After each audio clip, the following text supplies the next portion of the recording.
tu connais déjà Christina, que j'ai invitée à plusieurs reprises ou une fois, je sais plus. Non, on a joué 2 fois à des jeux. Ah ouais? Du coup, c'est vrai, plus d'une fois, elle est venue sur la chaîne. Je te mettrai les vidéos que j'ai fait avec elle dans la description parce que c'est mon bro, t'as vu, genre on se connaît depuis super longtemps. Et en fait, il y a un petit secret que je dois dévoiler sur cette chaîne. C'est que dans une vidéo que j'avais faite qui s'appelle Toucher le fond, je parlais d'une amie, à l'époque on était ados. On avait quoi, 15 ans? Ouais, 14, 16 ans. 16. Une amie qui souffrait en fait de dépression et que personne n'a voulu écouter, ni personne n'a voulu comprendre. Et bref, dans la vidéo, vraiment, j'explique le contexte de du coup comment j'ai compris en fait que c'était un vrai bail et qu'après, genre, j'ai été moi-même dépressive et tout. Bref, tout est expliqué dans la vidéo. Mais l'amie en question, du coup, c'est toi. L'ami Toxo aussi. Ouais. C'est moi. Ah, ça, on va. Ah ouais. Mais en fait, vrai. à chaque fois dans tes vidéos, tu parles de moi, frère. Bah, du coup, je suis la meilleure pote de Caro. Bonsoir. Depuis maintenant 12 ans. Avec une petite pause entre deux. Oui, je suis Christina, j'ai bientôt 24 ans. Putain, Caro, bientôt c'est mon anniversaire. Moi, j'ai déjà passé le cap. Je le vis très mal à part ça. Je fais des vêtements, je crée des vêtements et je fais que ça de ma vie. Je suis une artiste. C'est son métier. T'es fashion designer, c'est comme ça. Ouais, je suis fashion designer. Le sujet qu'on avait envie d'aborder aujourd'hui, c'était justement cet immense conflit. On va parler entre elle et moi, mais il n'y avait pas que moi dans l'histoire, du coup, il y avait vraiment genre, tout un entourage amical qui était concerné. Concernant le fait que tu n'allais pas bien à un âge où on pensait que c'était pas possible de vivre ce genre de choses.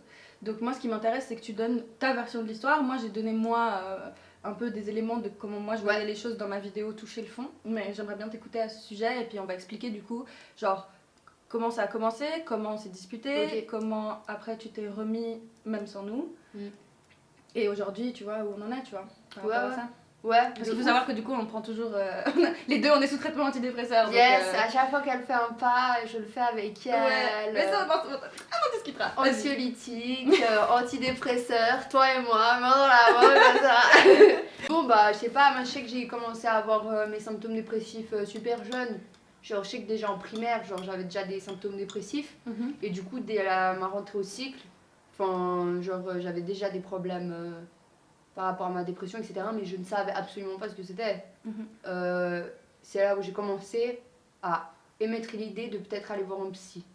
Donc c'est là où j'ai commencé à voilà. Donc ça a commencé par aller voir le psy d'école, tu vois, de temps en temps, mais je comprenais pas encore le but ou quoi. Enfin, moi je savais juste qu'on m'avait conseillé ça parce que il y avait des gens qui avaient remarqué que j'avais des troubles et du coup genre on m'a dit vas-y essaye d'aller voir là-bas et tout. C'était quoi les symptômes que tu ressentais? Bah de base c'était une grande tristesse juste. À cette époque c'était pas encore ce vide intergalactique que j'ai pu ressentir après en grandissant, mais il y avait déjà ce truc de voilà, de fait de se ressentir dans une boîte, tu sais, de pas sentir son corps, j'ai juste l'impression de pas être dans mon corps en fait, comme c'est si une masse pensante. Ouais, genre dans une boîte, c'est comme si tu étais dans une boîte et il y avait des yeux et puis la boîte elle tourne et puis elle voit des trucs, enfin je sais pas comment t'expliquer ça, tu vois, mais ouais, la sensation d'être dans une boîte et du coup au cycle mes débuts en fait avec du coup la drogue et l'alcool, tu vois. Voilà. Du coup on m'avait conseillé ça parce que du coup je parlais avec des amis voilà, qui m'avaient du coup conseillé de parler à un professionnel, en tout cas celui de l'école, parce que du coup j'avais du mal à déjà m'exprimer genre par rapport à ça, tu vois. Ok, du coup j'ai commencé à faire ça et tout. Bref, après il y a eu la dégringolade avec nos premières soirées, nos premiers bédos, les débuts, ouais, les cuites hebdomadaires. Ah non, mais en plus à l'époque c'est vrai, on buvait toutes les semaines. Mais c'était hardcore, genre on se rejoignait dans mon balcon. Ouais, chez elle en plus. Ouais, et on se mettait là les putains de races. Et en semaine, genre je me rappelle, il y avait tous nos potes qui venaient et on se posait tout le temps en bas de chez moi à fumer des bédos et tout. Genre je suis sortie avec mon premier mec par l'intermédiaire de Christina. Parce qu'en fait, ils étaient meilleurs potes et moi, j'étais meilleure pote aussi avec Christina. Eux, ils avaient déjà un peu leur rythme, leur petite fête entre eux et tout régulière. Et moi, j'ai débarqué un peu du coup à 16 ans parce que j'ai commencé à sortir avec ce fameux mec. Et c'était vraiment genre, on passait notre temps, c'était à boire et fumer, boire et fumer, boire et fumer. Et toi, dans tout ça, ça faisait déjà un petit moment que tu avais tes symptômes dépressifs installés. Exact. Parce que tu parlais de 13 ans, là, on est 3 ans plus tard. Donc, mais je savais encore pas ce que c'était, tu vois. En gros, après, justement, au cycle, c'est après le cycle que j'ai commencé à voir un pro. Un quoi? Un professionnel, un vrai psychologue en dehors de l'école en fait. Et c'est là où on a commencé notre première année de collège. Et c'est là où en fait on m'a déclarée officiellement dépressive sévère.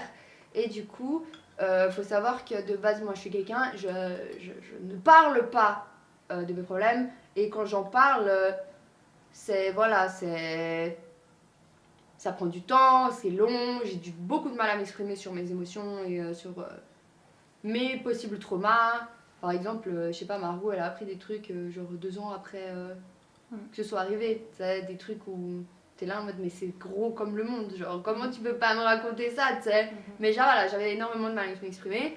Mais ce jour-là, en fait, quand j'ai appris que j'étais dépressive et que du coup, j'avais un moyen de m'en sortir qui était peut-être la médication, j'ai décidé d'envoyer un message à toutes mes copines pour qu'on se donne tout rendez-vous, pour leur annoncer que du coup, j'avais cette maladie, du coup, c'est pour ça que j'avais tel et tel comportement, et que j'avais décidé du coup de prendre une médication. Donc à ce moment-là, on avait 16 ans. C'est ça, c'était notre première année de collège. Bien le moment en plus, c'était derrière le parc, là derrière chez moi. On se pose tout ensemble et je leur annonce la chose. Et là, il y avait un refus catégorique de tout ce que je disais. Il faut savoir du coup que, vu que j'avais pas de cercle familial stable, que ce soit avec mon père ou ma mère, pour diverses raisons, je me suis beaucoup... même ma famille, pour moi, c'était mes amis, tu vois. Et le fait est que quand je viens vers vous pour justement avoir du soutien et que j'en ai pas, ça a été genre une des plus grosses claques de toute ma vie, je pense. Vraiment.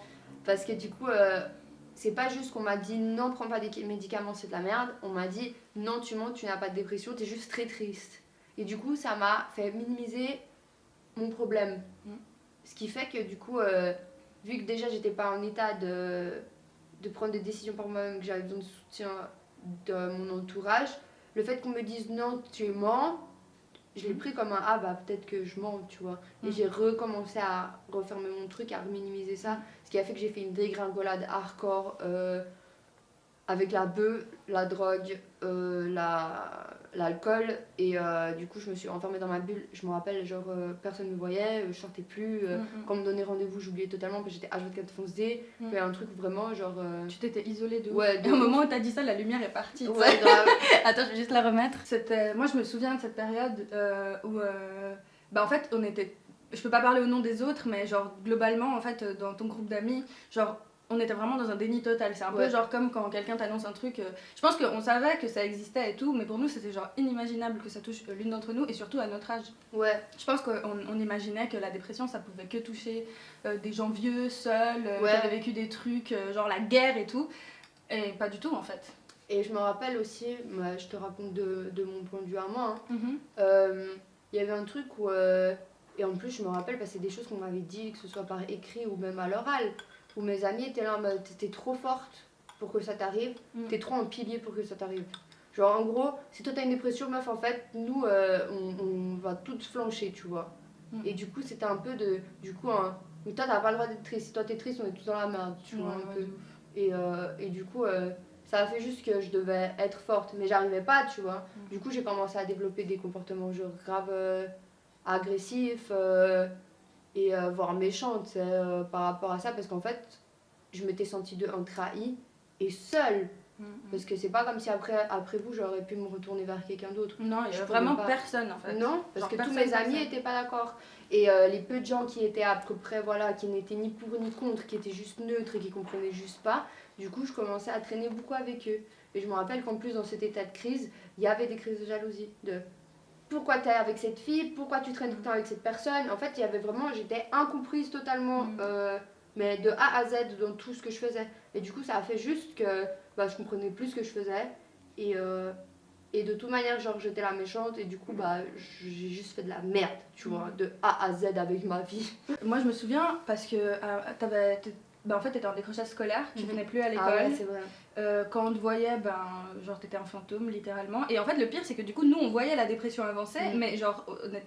C'était normal. En fait, on prenait toujours pas en considération le fait que t'avais besoin d'aide médicale et tout, et que c'était une vraie maladie. Et nous, on était là en mode maintenant ça va passer, maintenant on a comme si je faisais un caprice en fait, un peu. Genre. Ouais, Moi, je pense, ouais. Ouais, c'était clairement ça. Et je me rappelle à un moment donné, en fait, genre, j'ai commencé à perdre énormément de poids. Et le fait est que je pesais 40 kilos. Hein. Et ça allait en dégradant. Ouais, j'ai été jusqu'à peser 40 kilos. Et en gros, quand j'ai été chez mon psychologue, je lui expliquais que je mangeais. Je comprenais pas. Moi, j'avais eu des crises alimentaires forcément parce que t'as des troubles alimentaires généralement quand t'as des problèmes dépressifs, etc. Mais là, je mangeais parce que vu que j'étais tout le temps fausse D, j'avais tout le temps la dalle. Du coup, je mangeais tout le temps, tu vois. Et j'ai expliqué que je mangeais, que je ne comprenais pas pourquoi. Et ils me disent que vous faites, c'est une anorexie mentale. Et en gros, il m'a expliqué que le fait que tu puisses pas t'exprimer, à quel point tu es en détresse, ton corps, il essaie de le montrer en fait et de le dégager. Et ça s'est traduit par du coup mes os qui se montraient, mes cernes qui se creusaient, mon visage qui s'est creusé beaucoup. Et en gros, ton corps, il essaie de te sauver en fait. Je sais pas comment t'expliquer. Moi, il a essayé de me sauver en. Voilà, comme en tu donnant dis, des signes. Ouais, je ressemble à un cadavre. Comme tu dis, je ressemble à un fantôme. Que ce soit juste par rapport à ma présence ou même physiquement, j'ai fini par ressembler à un mort, quoi. et même, je me souviens, ça allait tellement loin la minimisation qu'en fait, même quand elle évoquait des pensées suicidaires, on la prenait pas au sérieux. Ouais. Genre, on pensait vraiment que c'était. En fait, c'est pour ça que maintenant ça me flingue de voir que dans les cercles de pré-ados ou d'ados, les gens ils disent ouais, mais un tel se mutile pour attirer l'attention, ou un tel dit qu'il veut faire ça ou qu'elle veut faire ça, mais en vrai il le pense pas, etc. Parce qu'en fait, genre, nous c'est exactement la démarche qu'on a eue de se dire. C'est pas qu'on se foutait de sa gueule, c'est juste qu'en fait on se disait, mais non, tu vois. Ouais, c'est genre, ça. elle peut pas. Non, mais non, et elle va pas. C'est vrai Elle va que jamais voilà, faire il y a ça. des gens qui se mutilent. Moi, c'est pas un truc que j'ai fait. Moi, c'était plus dans des trucs très personnels où j'ai fait de la merde, tu vois. Mais du coup, ça touchait personne. C'était juste, ah, t'es en train de changer, ah, tu nous donnes plus d'attention, ah, tu vois. Ou ah, tu te mêles de trucs qui te regardent pas, tu vois. Ou, tu sais, je pense qu'il y avait juste une frustration qui, du coup, se refourguait sur moi. Alors que moi, j'étais juste dans ma bulle, en train d'essayer de survivre, en fumant des bédos et en buvant à gogo, tu vois. Et c'est vrai que bah, j'ai eu cette chose où j'ai préféré m'enfermer dans mon truc et du coup pas le communiquer. Mais c'est vrai que, comme tu dis, il y a des gens qui du coup se mutilent et qui se font du mal parce qu'ils ont besoin de justement d'appeler à l'aide autrement. Et du coup, tu as besoin de montrer une gravité pour que quelqu'un comprenne. Comme ce que mon corps a fait inconsciemment avec mon anorexie, tu vois. Ouais, c'est ça, et surtout aussi, genre, on se rend pas compte de. Ça peut être juste un changement de comportement massif chez quelqu'un et qui passe d'un tout à un autre. Et genre typiquement quelqu'un qui tout d'un coup va faire des trucs dangereux pour lui-même en pensant que c'est genre stylé ou excitant, alors qu'en fait c'est juste une manière de prendre des risques inutiles. Enfin, ça peut vraiment prendre plein de formes différentes. Donc ça malheureusement c'est des trucs. Je sais pas aujourd'hui comment ça se passe pour les plus jeunes, mais nous à l'époque c'est vrai que en fait si on n'allait pas de nous-mêmes vraiment chercher l'info, on n'était pas au courant que c'est des choses dont on peut souffrir à cet âge-là, tu vois. Et surtout aussi on était dans un délire un peu où je sais pas si on était toutes dans ce délire-là, mais on était toutes un peu dans un mood où on était ultra genre dans le développement personnel, l'individualisme à mort, même la spiritualité en fait. Maintenant il y a que toi qui peux décider d'aller mieux, tu n'as besoin de rien, un peu ce truc hyper toxique dont je parle dans la vidéo Toucher le fond, en mode les maladies mentales ça n'existe pas, les troubles mentaux ça n'existe pas, tout ça c'est juste l'ego. C'était ma bonne foi et genre je devais c'est une question juste de me volonté. sortir les doigts du cul, tu vois. Exactement. Ouais. Alors que genre je pense que c'est le jour où toi t'as eu ta dépression que tu m'as compris et c'est là d'ailleurs où tu t'es excusée. Ouais, mais des années plus tard parce qu'entre temps il s'est passé plein de trucs. Ouais, c'est ça. Et c'est là où tu comprends vraiment ce que c'est la dépression. Tant que tu ne le vis pas, tu te rends pas compte de mais c'est hardcore, que ce soit mental ou physique. C'est un torrent de merde. T'as l'impression de te faire bouffer à l'intérieur par un monstre, quoi. C'est dégueulasse, vraiment, c'est dégueulasse.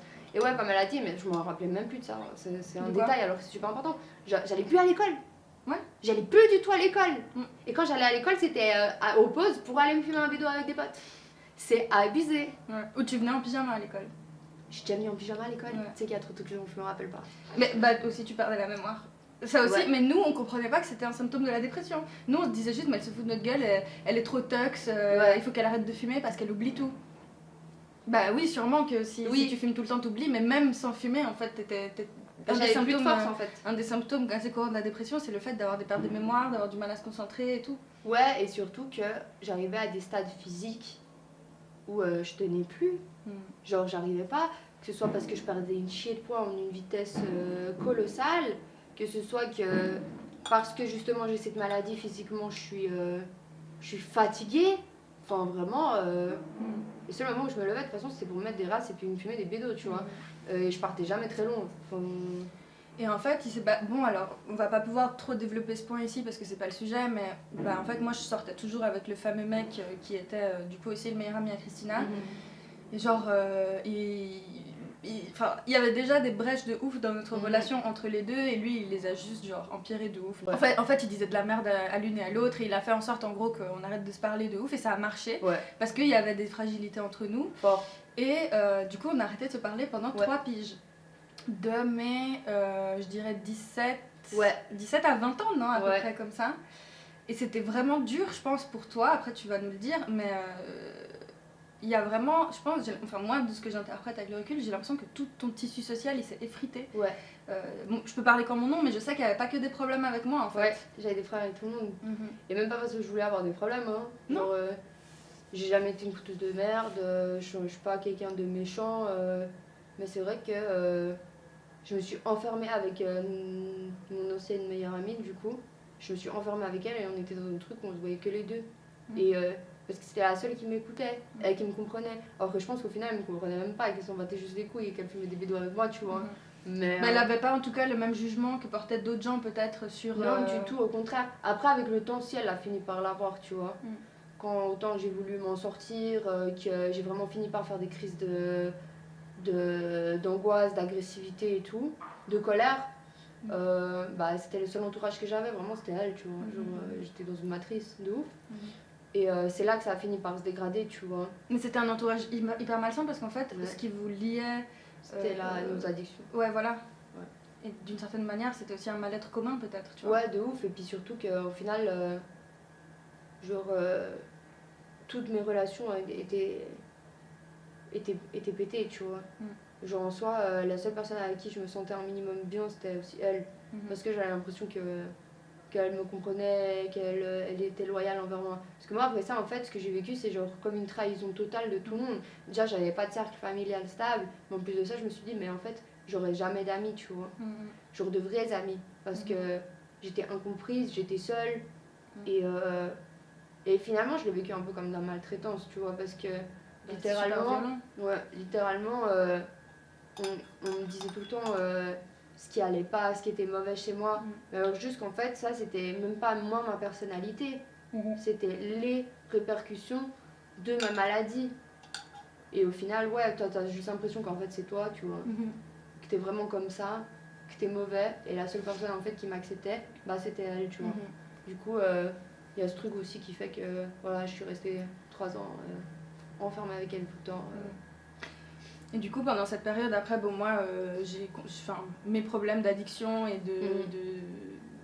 à ce moment-là, moi, j'étais pas dépressive, mais j'avais plein d'autres soucis en termes de troubles anxieux, des comportements d'autodestruction et tout. Mais on s'est genre vraiment coupé. Et je sais que moi, genre... T'étais ultra énervée contre moi. Ouais, mais parce que justement, il y avait pas... là, on parle que de la dimension, genre, de l'incompréhension et de la dépression, mais il y a plein de problèmes interpersonnels qu'on avait et que, genre, moi, j'avais alimenté une rancœur de ouf. Et genre, ça me rendait triste de savoir que t'allais mal et qu'en même temps, genre, j'avais aucune envie de retrouver un lien parce que j'étais super blessée. Enfin, on était toutes... En fait, c'est les trucs d'ado où vraiment, genre... Tu vois les problèmes comme si c'était genre la fin du monde, en mode plus jamais, comme si c'était le truc le plus grave de l'univers. Alors qu'avec le recul, en étant adulte, tu te rends compte que c'est des trucs classiques qui arrivent entre adolescents, mais toi à ce moment-là, pour toi, c'est genre giga important, tu vois.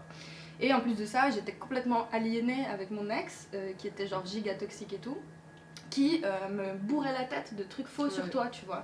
Genre, un exemple tout bête, mon ex, il me disait que Christina, en fait, elle était jalouse de moi et qu'elle essayait de casser notre couple et qu'en fait, elle essayait de le pécho tout le temps, à chaque fois qu'ils se voyaient. Et il me disait, il me montrait des messages et tout, en mode, regarde ce qu'elle m'a dit, ça c'est parce qu'elle veut me pécho. Genre un truc tout bête. Genre, imagine le vice, excuse-moi, j'espère que ça te dérange pas, mais... Non. En gros, une fois, elle lui a demandé, on se parlait déjà plus à ce moment-là, elle lui a demandé... est-ce que tu veux qu'on aille au cinéma ensemble? Donc elle demande à mon ex du coup. Et lui, j'étais avec lui à ce moment-là et il monte le message, il a dit t'as vu, elle veut, je te jure sur ma vie, je te jure que je rigole pas, il a dit ouais t'as vu, elle veut qu'on aille au cinéma juste les deux, c'est trop louche, non? Alors que Christina à ce moment-là, elle avait personne autour d'elle, elle avait des problèmes d'addiction, elle était ultra dépressive et suicidaire et elle a l'audace de demander à quelqu'un d'aller juste au ciné en mode... Mais surtout que c'était mon meilleur ami. Mais le pire, mais c'est parce que... On allait tout le temps au cinéma ensemble parce qu'il voulait être acteur. Le pire, c'était qu'il faisait exactement pareil à l'envers. Autant à moi, il me racontait des conneries sur Christina pour que genre j'alimente encore plus cette rancœur envers elle et que je coupe encore plus les ponts. Autant quand il était avec elle, il disait en gros que c'était moi qui tapait des crises de jalousie et qu'en gros je l'empêchais de l'avoir. Avant que Christina et moi on arrête de se parler, on était encore tous amis, tu vois. Et genre, mon ex, comme il me disait de la merde sur elle, moi j'essayais de les réconcilier parce que je savais qu'ils étaient potes. Donc j'arrêtais pas de lui dire viens on va la visiter ensemble, viens on va la voir. Et il me disait des trucs de la merde sur elle. Et pendant qu'il était avec elle, il essayait de justifier le fait qu'il prenait ses distances avec elle en me prenant comme excuse, en disant non mais tu comprends, c'est Caro, elle est jalouse, non mais tu sais, genre en fait elle a le seum quand on se voit les deux et tout. Bref. Et à ce moment-là, nous on n'en savait rien. Donc la meuf, elle est malade, elle est addicte, elle est seule, parce que pour finir tout ça, ça a fini par péter. Du coup, voilà, après elle, donc pendant ces 3 ans j'étais avec cette amie toute seule, j'ai décidé d'arrêter la beuh parce que justement au bout d'un moment je faisais vraiment des crises d'angoisse. J'ai compensé avec l'alcool. Du coup, j'étais H24 bourrée. Et en fait, après, ce qui s'est passé, c'est que je la voyais plus elle non plus. Je traînais avec des gens du coup avec qui je pouvais sortir et tout, et boire d'alcool. Et j'ai fini par faire des crises d'angoisse aussi sous l'alcool en fait. Ce qui est étonnant, tu vois. Du coup, j'ai décidé d'arrêter l'alcool. C'est là en fait où j'ai pété la petite crise avec elle et notre autre amie. Et du coup, elles étaient en non, mais t'es plus supportable et tout, alors qu'en fait, j'étais juste archi bourrée. Et comme d'habitude, genre archi triste.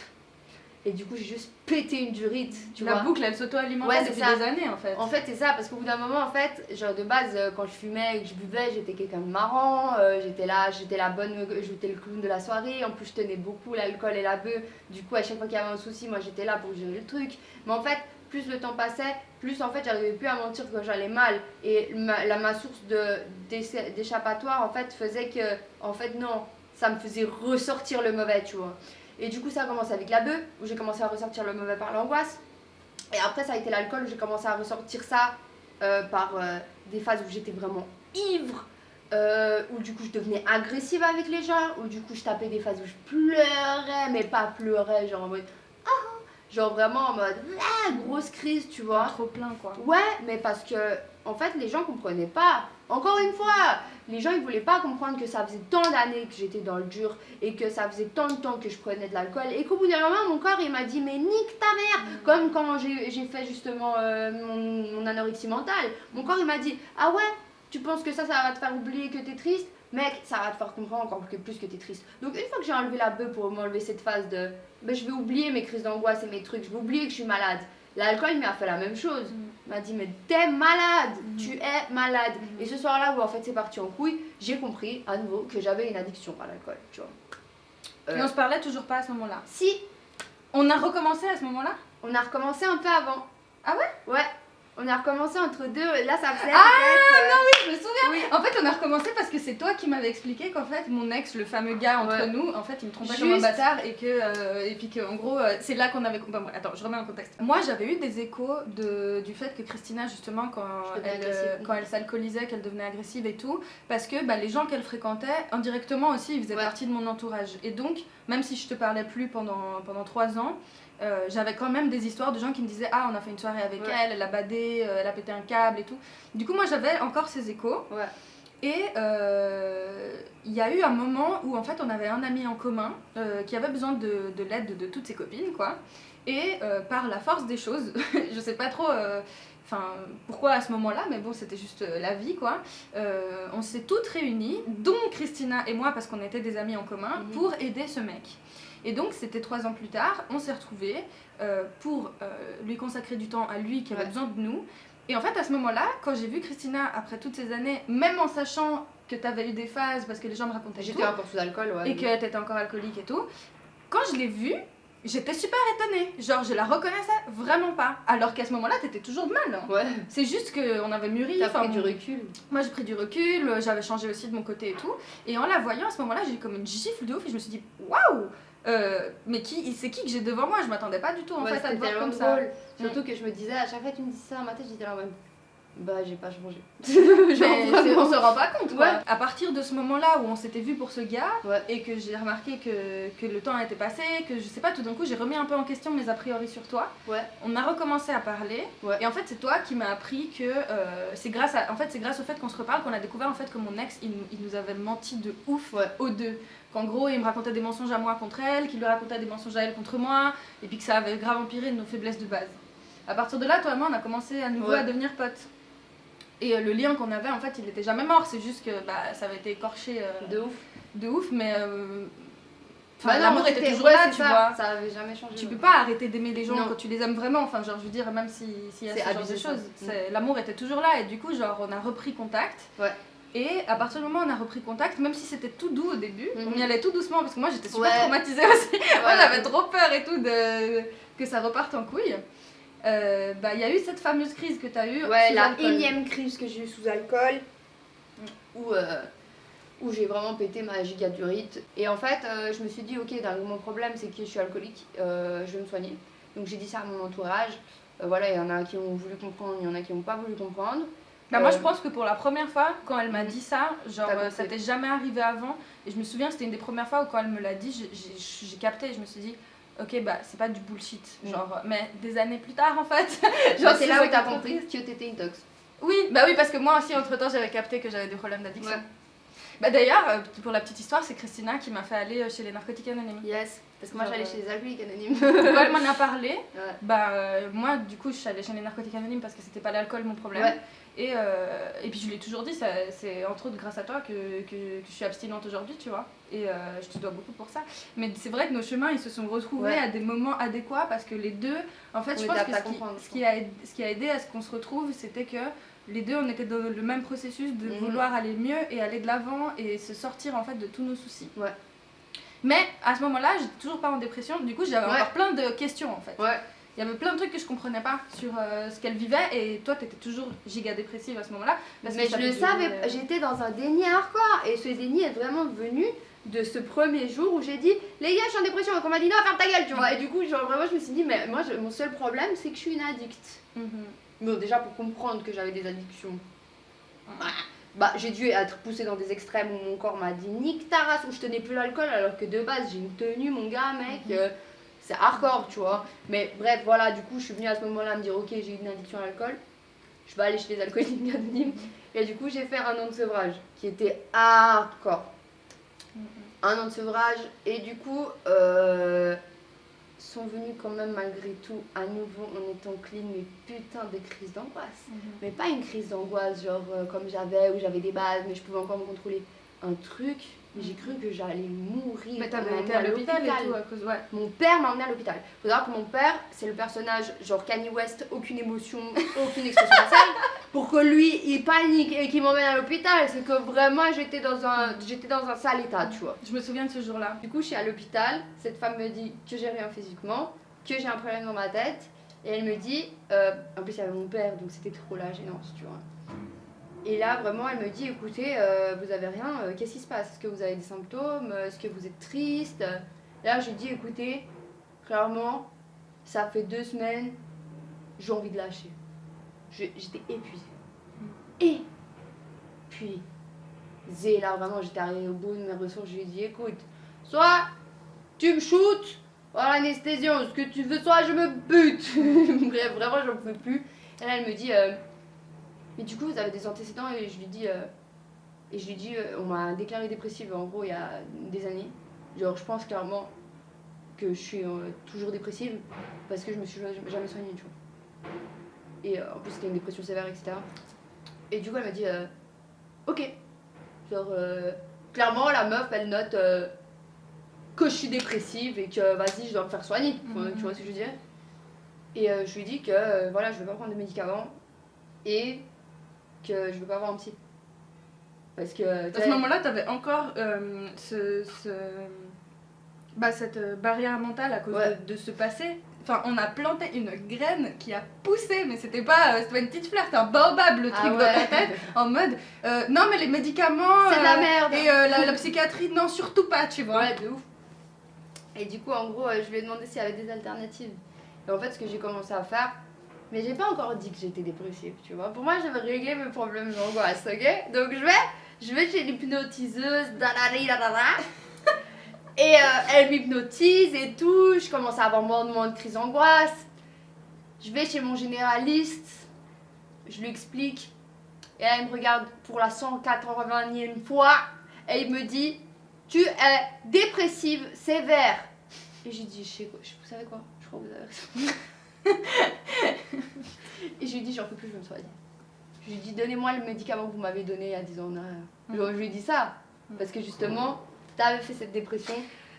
Voilà, et on y vient à cette histoire. Et en fait, du coup, quand Christine... Moi, je me souviens du jour où t'avais fait la crise d'angoisse et que t'as fini à l'hôpital. Moi, j'avais des struggles avec l'anxiété, mais depuis 1000 ans, vraiment. Genre, je connais par cœur l'anxiété, ce genre de crise et tout. Bah, alors, pour le coup, j'ai jamais été à l'hôpital pour ça. Mais à ce moment-là, du coup, quand elle m'a dit j'ai fait une crise d'angoisse, j'étais là.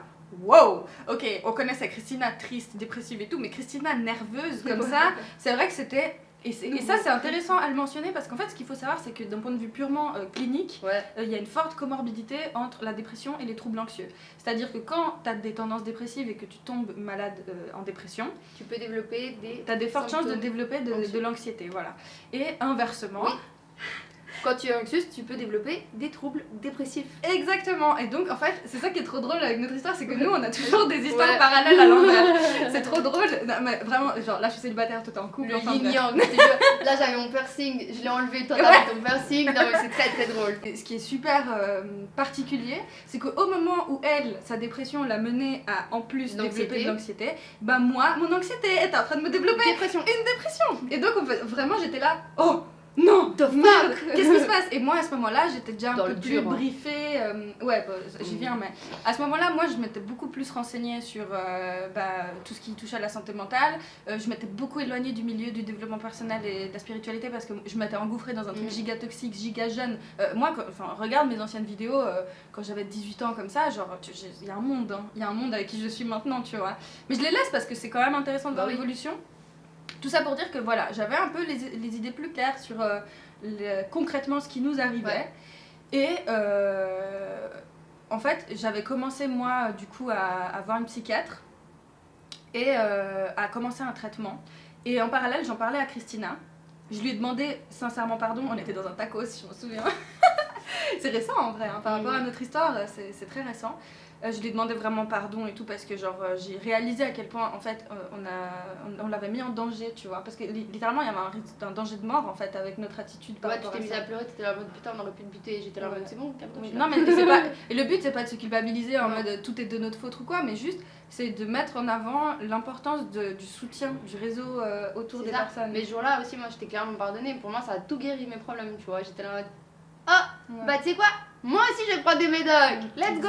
Parce que du coup je pense que ça a réussi à désamorcer justement cette grosse graine qui avait été plantée des années avant, où je lui ai dit bah tu vois moi maintenant je pense commencer un traitement et tout, je me rends compte à quel point genre c'est nécessaire et qu'en fait si j'ai pas cette aide en fait je vais pas m'en sortir. Et en parallèle du coup t'as demandé aussi à recevoir de l'aide médicale et on a vécu vraiment notre début de traitement ensemble, l'avancée de nos symptômes ou la régression de certains. Et puis là, vraiment, on était très proches. Après, il y a eu le confinement, tout ça. Enfin bref, on s'appelait tous les jours, on prenait des nouvelles. Elle me disait comment elle allait, je lui disais comment j'allais. Et même si on n'est pas... on vit pas les mêmes dépressions. Parce que pour le coup, elle a un antécédent massif. Dépression sévère, chronique. Chronique chez toi. Moi, c'était la toute première fois que je vivais ça. Donc, c'est pas les mêmes types de dépression. Mais on se comprenait quand même. Et je pense que ça a été très salvateur, et pour moi et pour toi, de se serrer vraiment les coudes comme ça et de se dire bon bah tu sais quoi Nick, vas-y genre on va mal les deux, on va se soigner les deux et on va être là l'une pour l'autre comme on l'a pas été avant, tu vois. Mais bref, tout ça pour dire que bah, maintenant on a grandi, on s'est pardonné plein de choses et maintenant on a une super relation, je trouve. Oui, moi je suis trop contente. Ouais, moi aussi, je t'aime trop, Chris. Moi aussi, ça me fait trop plaisir. En fait, c'est comme quand on était avant que tout parte en couille, tu vois, hein, qu'on soit triste et que la vie soit de la merde. Ouais. Du coup, faut pas être triste. Moi, je trouve qu'au final, on est trop bien et on est des gens bien et on est fortes et on aide des gens. En tout cas, toi, tu le fais à travers ta chaîne et moi, je fais que créer des trucs. Ouais, de ouf.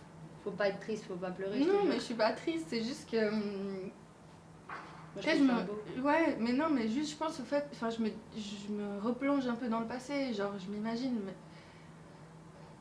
Enfin, ça c'est le scénario. Enfin, ça, c'est mon cerveau anxieux qui travaille, mais genre, j'imagine toutes les issues qui avaient été possibles et genre, en fait, je suis juste reconnaissante du fait que tu sois toujours là, tu vois. Merci. C'est vraiment ça. Enfin, là, je pleure plus, c'est de joie et de gratitude de savoir que malgré tout ça, on est là et surtout tu es là. Merci beaucoup. Vraiment, je t'aime trop. Moi aussi, je fais un câlin, Moi aussi. J'aimerais juste qu'on fasse un point sur ton art et comment ça... Enfin, tu sais, que tu nous expliques un peu comment tu te sers de tout ça pour créer tes trucs et pour comme ça on parle de ton site et tout. Ouais, de ouf. Si t'as envie. Ouais. Bah en gros, c'est vrai que moi quand je crée des trucs ultra dark de base. Hein. Ce truc un peu... je m'habille tout le temps en noir. Enfin, je suis un peu un espèce d'hybride, un personnage un peu qui se nourrit aussi de cette laideur que je trouve magnifique. Et en même temps d'une espèce de carapace un peu héroïque, genre de patronne. Je suis partie vraiment de cette idée de prendre la laideur et de la rendre magnifique et de prendre ce qui est beau et de le rendre laid as fuck. Parce que justement, c'est des oppositions que j'ai en moi depuis toujours et c'était vraiment une façon pour moi de communiquer ce monstre moche que j'ai à l'intérieur, mais de le rendre joli, tu vois. En tout cas, d'en faire quelque chose, un exutoire. Ouais, parce que ça. s'il y a bien une autre qualité en plus de la loyauté et tout ça chez toi, c'est le côté passionné et tu vis pour ton art, tu vis pour ta création et je pense que ça t'a... Je vis pour ce que j'aime de toute manière. Oui, bien sûr. Si ça t'intéresse de voir le travail que Christina a fait, je te mettrai différents liens dans la description. Il y a eu des vidéos sur ma chaîne qu'on a faites. T'as une chaîne YouTube toi-même aussi dans laquelle tu postes ce que tu fais. Un site maintenant, récemment, qui a été sorti. Oui, j'ai pu lancer mon travail. Trop cool. Il y a un site, un compte Insta, enfin bref, vraiment si tu veux aller voir ce qu'elle fait et tout. Et en plus, bah, maintenant avec tout ce background, peut-être que les gens n'auront pas le même regard sur ce que tu fais que... Ouais, c'est vrai, parce que je voyais souvent ce truc de... Ouais, pourquoi elle porte des lunettes, qu'est-ce qu'elle fait là, elle a l'air froide, elle parle bizarre. C'est un personnage aussi. Ouais, faut savoir que Christina n'est pas qu'un personnage en vidéo, c'est un personnage tout le temps. Oui, et c'est ça que les gens ne comprennent pas, c'est qu'ils pensent que je leur mens. Mais non, je suis tout le temps comme ça. Ouais. Du coup, si t'as envie d'aller voir ce qu'elle fait et tout, et puis de faire un tour pour voir ce qu'elle propose sur son site, vraiment je t'invite à le faire. De toute façon, bientôt, c'est moi qui serai en full maniega, t'inquiète. Voilà. Merci d'avoir regardé du coup cette vidéo jusqu'à la fin. Encore merci à Chris d'avoir participé et d'avoir accepté de t'ouvrir autant. Et voilà, si tu regardes mes vidéos Storywana ou les vidéos où je parle de santé mentale, et bah son visage doit popper dans ta tête. Et puis nous on se retrouve du coup bientôt dans une prochaine. Gros bisous. Ciao, profitez bien.